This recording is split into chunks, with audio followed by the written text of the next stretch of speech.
Good afternoon, Coolest Coast. It's time for Coffee on the Coast. Good afternoon, everyone. Welcome to this episode of Coffee on the Coast. I'm your host today, Tina Prigge.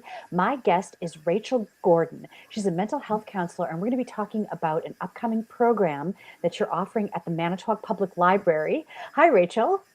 Hi, Tina. So let's just preview what this program is. It's mental health and teens, and this is Mhm. essentially a primer for adults happening on Thursday, February 19th at 6 o'clock p.m. at the Manitowoc Public Library. Okay, so this is something adults, parents, Mhm. caregivers would Correct. want to attend. Mhm. Absolutely. I try to make it broad. I try to make it specific. I'm gonna try to squeeze as much as I can into about a 45-minute, 1 hour span of time. Okay, and this is information for parents and caregivers about teens and their Mhm. mental health. Can you tell us a little more like what to Sure. expect? Sure. So for some of it, I want to talk about just in general some of the generational differences. I work a lot with kids, and it's so interesting working. I work with parents, you work with kids, parents. I work with a lot of different ages, and it's so fun and interesting to hear the teens' view of their parents and what their parents are doing and how it's affecting them, and what the parents think they're doing and how they're trying to help their children. I'm trying to bridge that gap a little bit if I can, and trying to help just notice some of the differences too, and how what to us is this is me being a good parent, this is me trying to do what I'm supposed to be doing, and then to the kids it's just not quite coming across that way. Um, so I start out with going over these are just some of the generational differences. These are some of the things that honestly, even sometimes I'll kind of forget about things like our a lot of the kids that are teenagers right now, they went through COVID. Were separated from kids. There's so many, there's differences in that. There's differences in technology. There's differences in cigarettes aren't as big of a usually as big of an issue anymore, but of course we have the vaping. And they're just kind of going over some of those and noticing some of those changes and challenges. We're going to talk a little bit about maybe warning signs and things to really keep in mind. I try to give some suggestions of this is what we do in a therapeutic milieu. This is kind of what we can do in a home situation that can help. And I really plan to stick around for questions. The library said they have to kick me out by 7:30, but free till So, then. how does a parent or a caregiver Mhm. how would they know if they should attend this? Is it Mhm. for any parent of a teen? Is it for parents that are already worried about something in particular? Tell us more. A little bit of both. There's nothing wrong with doing it preventatively because sometimes it's very, very noticeable that our child has a problem. Maybe you have school sending them home because they're cutting or because they're saying they want to kill themselves. Absolutely, that would be a good time to join and get some more information. And even if it's not, some of it can even just be in general communication skills, ways to improve our relationship with our children, just things like that that can benefit everybody. So it is really intended to be for a pretty broad audience. So I'd encourage anybody, if you're interested, if you want to pop in and it's not for you and you want to leave, that's okay too. Yes, but I doubt it. It sounds like it's going to be chock full of good information, great things for parents and caregivers to be aware of. And like you said, a lot of the kids these days have been through COVID, which had an interesting impact on their Mm-hmm. timelines. What Yes. are some other things that are impacting kids? Like I imagine social media is different this Oh, day. goodness, yes. I mean, social media is different. Some of the expectations, I remember when I was in school, even little things like course kids need structure and they want structure, which we all know for little kids, but even the with teenagers it's like when you're teens you need to separate, you need to talk with be with friends, you're going to not be with your family as much, which is true. But even little things like I'm amazed how often it's I feel like my parents don't care, my parents don't talk to me, when the parents are trying to give their children space.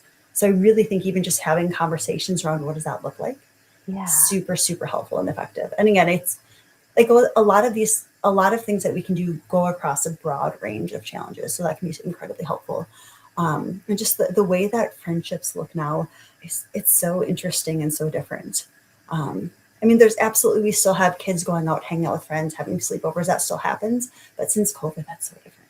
There's so much more hanging out online, for example. Mm-hmm. I remember my son would be at home and I would say, "Well, don't you want to go hang out with your friends?" He's like, "No, I am. We're Yep. online together." Like, what? What is that? Yes. I have one of those too where it's like you can invite your friends over, like it's okay. Exactly. He's like, "No, we just don't even do that. Like, we don't even want to be in the same room." Nope. But like, oh, okay. And a lot of people like I see my friends at school, like it's fine. So, what are some like warning signs? Are there things that people, Mhm. parents, caregivers should be on the lookout for, or like if they have noticed, maybe this is definitely something they should attend? Biggest indicators just in general change behavior. If you went from they're bubbly, happy, goofy kids, all of a sudden they're just really withdrawn, hiding in their room a lot, not talking to people. Um, Grades sometimes can be an indicator, of course, not always. If we're talking about self harm, it's going to be a lot of are there medications missing from the households? Is your child wearing long sleeves and long pants when the weather really is not appropriate for it? Um, of course, sometimes it's our family members or friends, parents reaching out to you saying, hey, your child is sending these things to my child. They're not okay. Like we hear that a lot too. Oh, yeah. And it's just in general, often the schools really have a pretty good gauge of some of that. There's some children where they know a lot of what's going on and they're a really good resource. But it is really just that difference and that change, because it is, yes, it's normal for a teenager to spend a lot of time in the room and hang out online with their friends and do all of these things.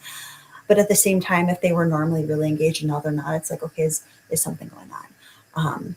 Are they all of a sudden super anxious and nervous and worried? Could there be some online extortion going on? Like, absolutely, those kind of do happen. And are those some of the tips that you'll Mhm. share?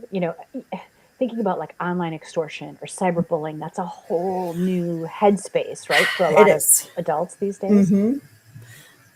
And I feel like the school has gotten a pretty good rap on, from what I understand, what I've heard. But I know a few years ago it was these like the Lincoln High School Snapchat page or like one of the middle school Snapchat pages. And it was just, you'd see all the kids are telling me all these pictures, random pictures people would take and turn into bullying and just post on there anonymously. I didn't have to deal with that in school.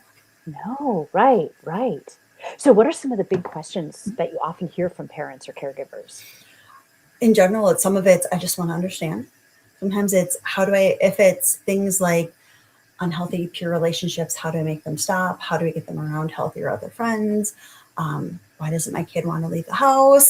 Just lots of different ones.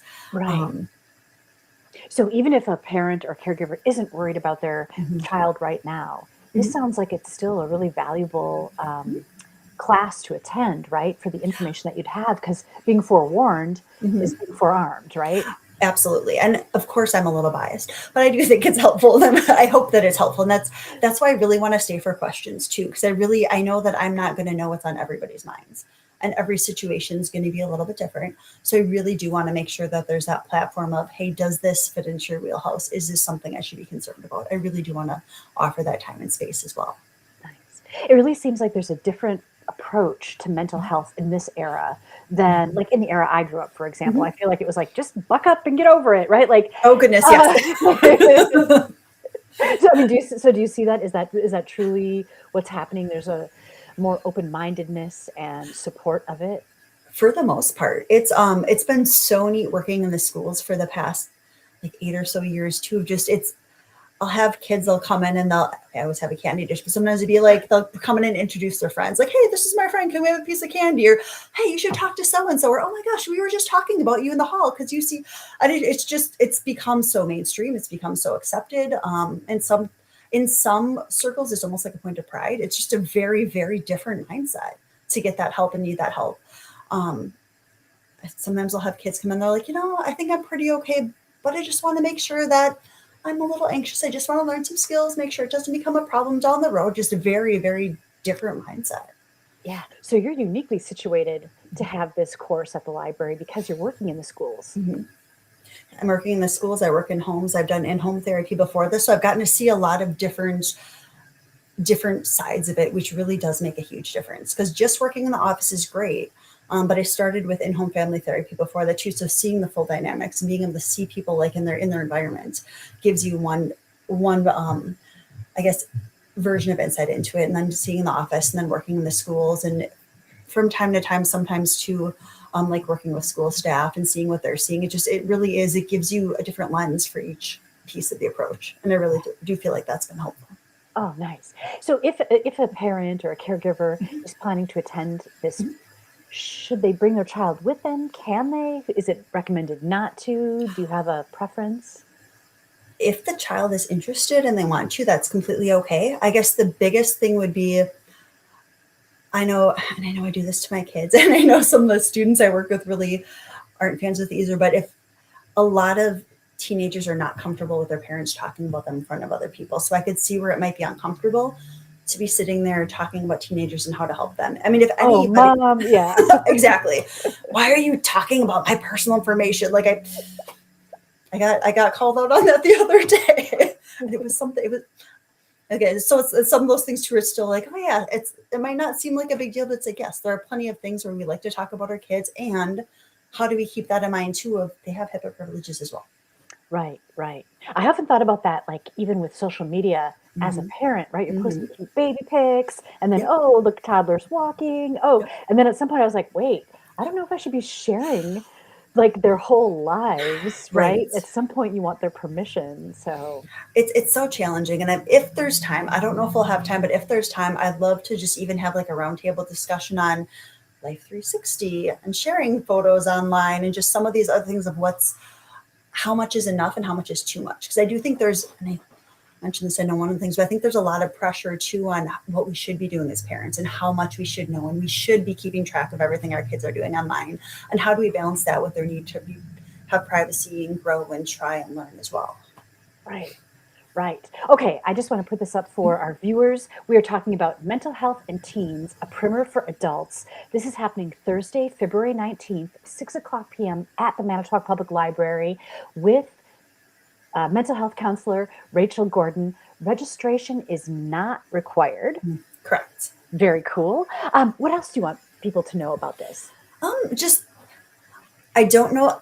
I've really been throwing around how much I want, how much is like helpful to provide as far as like take home resources go.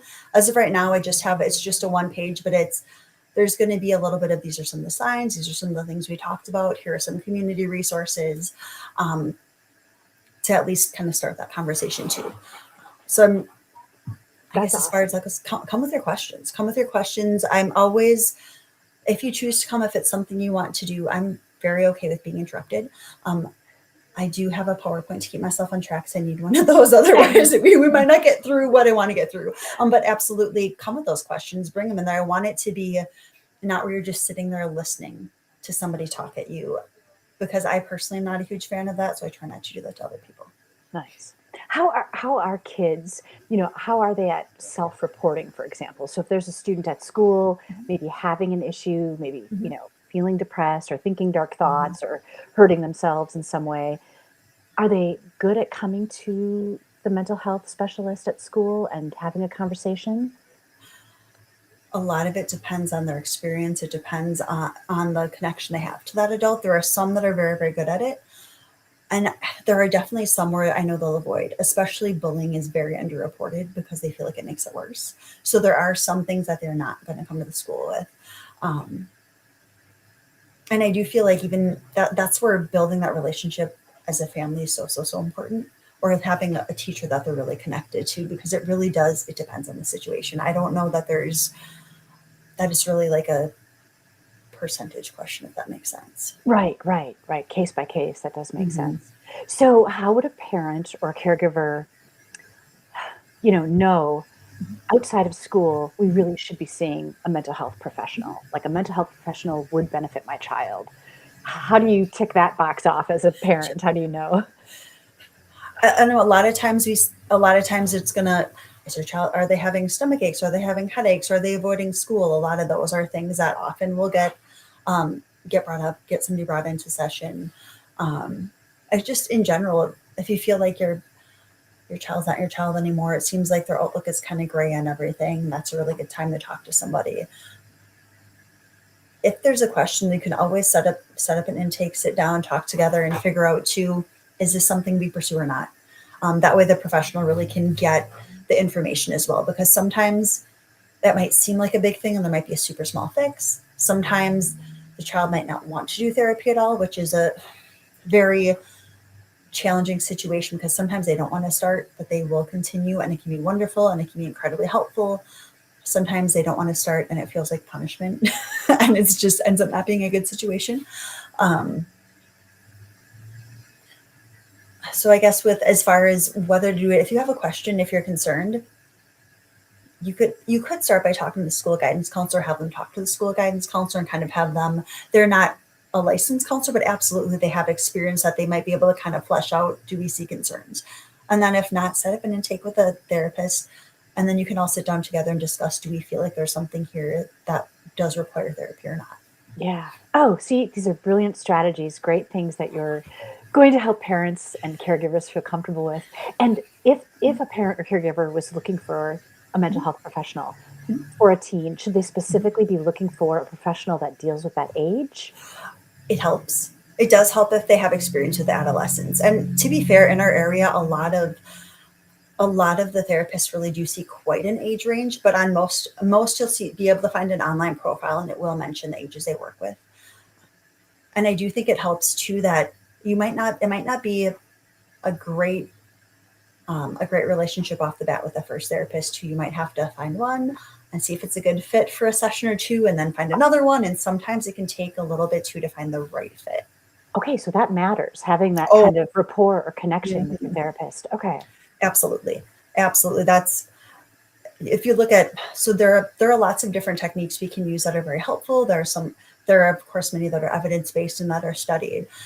And there are some that are newer that really can do some deeper work that not just talk there like beyond the talk therapy piece, but in most, if you look back 20, 30, 40 years worth of research on psychology and on counseling and what's helpful, the number one most helpful thing is the relationship. That is the number one indicator of somebody doing well. So important. Nice. Very nice. All right, Rachel, is there anything else that you want people to know about this session that you've got coming up? I don't think so. I feel like we did a pretty good primer. And again, if you have questions too, I'll be there a little early if you want to pop in, pick my brain a little bit, maybe discuss the situation, see if it's worth sitting for or not. That's certainly an option too. Awesome. And you know what's so nice about seeing you is you're not scary. There's nothing to worry about. It seems like it's going to be very enjoyable, very easygoing. No reason not to come if somebody's interested. I hope so. That is the goal. And if I do scare anybody, feel free to let me know. I promise I won't be offended. Rachel, thank you so much for joining me today. My guest, Rachel Gordon, she's a mental health counselor, and she's going to be presenting Mental Health in Teens, a primer for adults, Thursday, February 19th, 6 o'clock p.m. at the MANITOWOC Public Library. No registration needed. Encourage your attendance. Thanks so much, Rachel. Thank you very much, Tina. I'm your host, Tina Prigge. You've been watching Coffee on the Coast. See you next time, everyone.